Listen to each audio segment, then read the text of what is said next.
Romanos, el capítulo número 10, desde el versículo número 1 al 4. Después, antes de meditar en esta palabra, vamos a leer los motivos de oración y luego seguiremos grabando. Dice: hermanos, ciertamente la voluntad de mi corazón y mi oración a Dios sobre Israel es para salud, porque yo les doy testimonio que tienen celo de Dios, mas no conforme a ciencia, porque ignorando la justicia de Dios y procurando establecer la suya propia, no se han sujetado a la justicia de Dios. Porque el fin de la ley es Cristo, para justicia a todo aquel que cree. Y continuando, recordemos que habíamos dicho que desde el capítulo 9 hasta el capítulo 11 inclusive, el apóstol Pablo habría de dedicarlo principalmente al pueblo de Israel nuevamente hasta que empezara a hablar de la conversión de los gentiles. En este capítulo 10, un capítulo creo que también es muy conocido porque tiene textos muy claros, muy clásicos, que de por sí solo ya no necesitarían un análisis muy profundo, pero nos revela desde el versículo 1 hasta el versículo 5 la condición y la actual de Israel como pueblo, como nación y como individuo, partiendo desde lo general, de la nación en general, hasta lo individual. La realidad es que cada uno de ellos necesitan la salvación. Eso es lo que quiere dejar el apóstol Pablo con el pueblo de Israel asentado, y lo viene desarrollando en los capítulos que hemos visto. Los individuos necesitan la salvación de Dios como individuos, no importa si sean hijos de Abraham, si sean hijos de la ley, si sean hijos que quieran atribuirse algo sencillamente a la parte de lo nacional o lo religioso. Ninguna de estas cosas salvan. Pablo demuestra esta preocupación de amor y preocupación por estos hermanos, como lo había hecho ya en el capítulo 9, desde el versículo 1 al 3. En este caso, apela a la memoria de los hermanos, diciendo: ciertamente la voluntad de mi corazón y mi oración a Dios sobre Israel es para salud. Ese era el pensamiento del apóstol. Es decir, que la salud fuera para el pueblo de Israel, pero no como algo generalizado, como hoy día quieren decir que, bueno, las bendiciones de Dios son para todo el mundo, para todos iguales. No, necesitan la salvación. Y el pueblo de Israel, desde la persona más chiquita e individual hasta lo colectivo como nación, necesitan pasar por el proceso y por el hecho de la salvación personal. Y luego habla de ellos cuando les dice el testimonio que les daba. Dice: son celosos, pero ignorantes en cuanto a la justicia de Dios. Y les daba testimonio, les predicaba, les enseñaba que tenían celo de Dios, según ellos. Así como el mismo Pablo lo tenía cuando decía que perseguía a la iglesia con ese celo que tenía por las tradiciones y la ley y la enseñanza judía, y que perseguía sin piedad a esa secta que se hacía llamar de los cristianos. Hasta que convertido, él tiene que dar testimonio personal de sí mismo y decir, no a manera de excusa o de buscar una justificación, sino de una condición real que a él lo tenía sujeto, al decir pero lo hice con ignorancia. Es decir, había delante de sus ojos un velo que lo sumía en esa ignorancia que tiene el pueblo de Israel. La diferencia es que Dios, conociendo los corazones, escogió a Pablo para que en él pudiese demostrarse todo la obra de Dios en favor de él y de muchísima gente, porque instrumento escogido me es este, le dijo el Señor a aquel que le habría de abrir los ojos con oración. ¿Cómo que se llamaba? Ananías. Ahí está Matías, en realidad, pero es Ananías. Instrumento escogido me es este. Y fue así, no se equivocó Dios en la elección, por cuanto Él, que conoce los corazones, mira, lee y escudriña lo profundo del corazón, veía en Pablo una actitud que, aunque ignorante, pero era sincero en su ignorancia. Al contrario de muchos del pueblo de Israel que ignoraban al Señor Jesucristo. Y hay distintos aspectos de ignorar. Una cosa es ignorar cuando desconocemos, cuando no sabemos. Pero otra cosa es cuando tomamos una actitud de ignorar a alguien o algo exprofesamente. Lo tengo en mi ignorancia, o sea, no lo reconozco. Entonces, en este sentido, el pueblo de Israel, por lo que después vamos a leer, si Dios lo permite y llegamos, tenían más bien esa actitud de ser un pueblo rebelde y contradictor. Así termina el capítulo 10, más acerca de Israel dice: todo el día extendí mis manos a un pueblo rebelde y contradictor. Esa rebelión que surge desde lo más profundo del interior del ser humano, de sus propias entrañas. La rebelión contra Dios, contra su palabra y más aún contra aquellas cosas que ellos deberían haber investigado y querido conocer en realidad, pero sin embargo lo ignoraban y tenían un celo de perseguirlo, porque él mismo lo tuvo que sufrir en sus viajes misioneros por los distintos lugares por donde anduvo en Acacia y en Macedonia. La persecución de los judíos que por ignorancia y desprecio, porque muchos creían, pero muchos también rechazaban. ¿Qué cosa? La palabra de la resurrección del Señor Jesucristo. No querían reconocer en Cristo a aquel cumplimiento de las promesas que tenían que haber investigado. Ahora bien, luego, el buscar la justificación propia, esto lo vemos desde el versículo 3, al decir, ignorando la justicia de Dios y procurando establecer la suya propia. Es decir, cuando sustituyeron eso que tenía que haber sido delante de Dios, de humildad, de buscar la justificación por la fe, sin embargo, establecer la suya propia. Nada más y nada menos que ¿por qué? Por el cumplimiento de la ley. Y evitaban y no se han sujetado, dice el versículo 3, a la justicia de Dios, como novillo indómito, ¿no?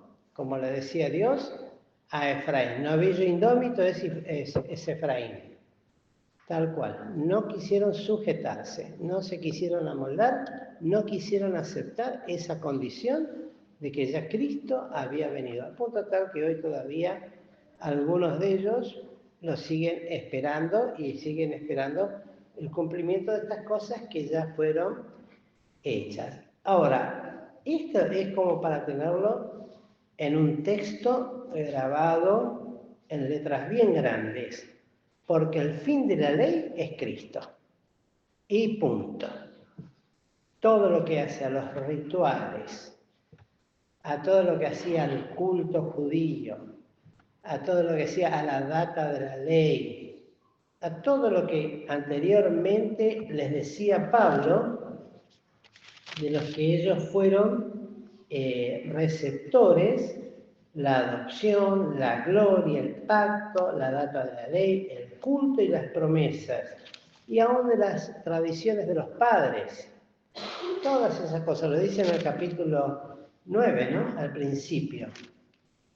Todo eso lo define con esta frase: el fin de todo esto es Cristo. Y ahí se terminó. No hay más el por qué hacer ningún tipo de reclamo de nadie.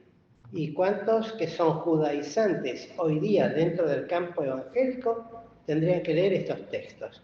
El fin de la ley es Cristo.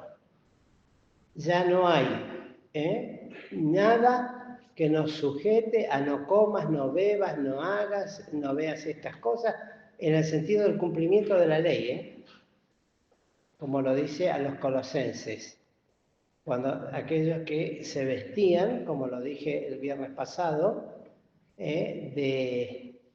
tenían una apariencia de humildad y tenían esta práctica de tener culto con los ángeles y demostraban de esta manera como un misticismo más alto, una barbaridad, una atrocidad dentro de la iglesia de Jesucristo. Y todo lo que hace a eso, ¿verdad?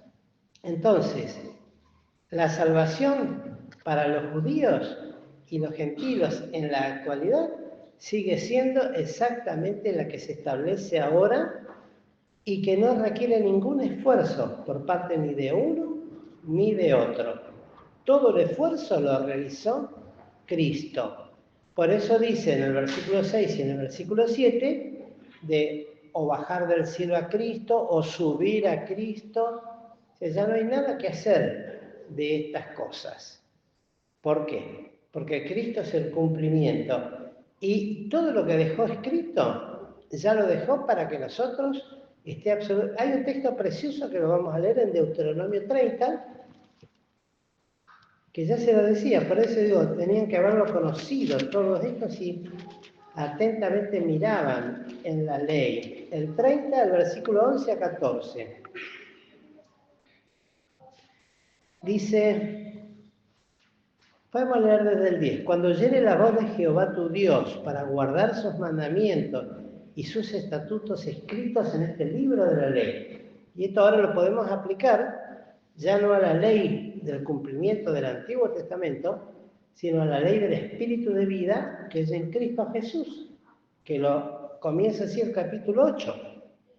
Cuanto te convirtieres a Jehová tu Dios con todo tu corazón y con toda tu alma. Porque este mandamiento que yo te intimo hoy no te es encubierto ni está lejos. No está en el cielo para que digas quién subirá por nosotros al cielo. Y nos lo traerá y nos lo representará para que lo cumplamos. Ni está de la otra parte de la mar para que digas quién pasará por nosotros la mar para que nos lo traiga y nos lo presente a fin de que lo cumplamos. Porque muy cerca de ti está la palabra, en tu boca y en tu corazón, para que la cumplas. Miren qué declaración evangélica ya en el libro de el apóstol Pablo aquí a los romanos. Entonces, debemos entender que la justicia es por la fe. Se aplica a todos los que confían en Cristo. Y todo esto tiene palabras claves para entender. En el versículo 8 lo va diciendo. En Romanos 8. Romanos 10, desde el versículo 8.